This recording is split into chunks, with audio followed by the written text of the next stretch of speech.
In front of me is Xiaomi 12 and today I would like to show you how you can operate one-handed mode on this device. Start by opening settings and scrolling down.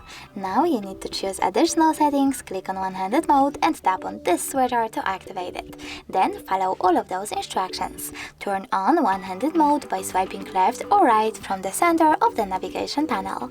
When I do that, as you can see, one-handed mode is now on. If you wish to go back, you need to click on this area over here. If you wish to switch off one-handed mode completely, tap on the switcher again. Thanks so much for watching. If you enjoyed this video, leave a like, comment and definitely subscribe. Bye!